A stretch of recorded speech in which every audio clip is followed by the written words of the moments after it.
initiative is exactly, I think, as the name suggests, to grow wealth. Growth is not an overnight thing. I think we know that growth is a step-by-step, stage-by-stage activity. And wealth, as opposed to instant riches or windfalls, is also a process. It is the process of accumulating, putting aside diligently, and accumulating over time. So when you combine growth and wealth, it implies that this is an individual like you and me,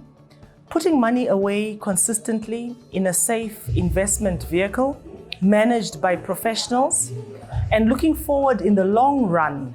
to extracting value out of that. GroWealth, however, insists that the public are informed in a timely fashion. And although the publication will be initially monthly, there's the anticipation that as the publication grows in popularity, as the public are more informed, they themselves will demand that this publication is more regular so that they can check how their investments are doing, what the unit trust prices are, and assist them to make either bigger investments or even to exit their investments, or perhaps to choose to be in a different fund depending on the guidance they are given and the information which is being shared.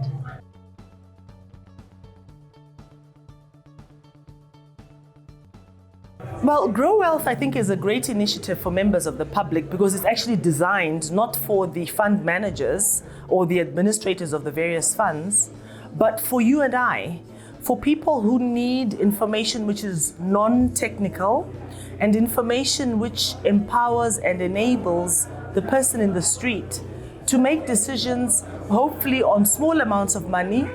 and how these amounts of money can find their way to a safe destination. So ultimately, it is a rallying cry or an attempt to mobilize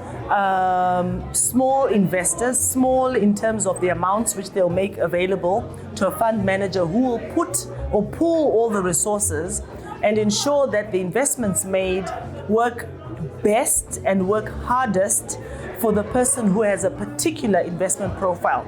So our view is that with enough information, with fund managers who are focused on the smaller investor, with a smaller investor who is less skittish, who is more settled about being in the hands of a responsible fund manager, we believe that that stability which arises and that aggregation of those investments will have enormous benefit, not only for the individual in terms of return, with all the risks associated with it, of course, but in terms of development of the country as these funds are channeled towards investments for working capital, for companies on the various stock exchanges, and that in itself will yield more jobs for young people and an economy that is more stable and better able to absorb its citizens into gainful and longer term activity.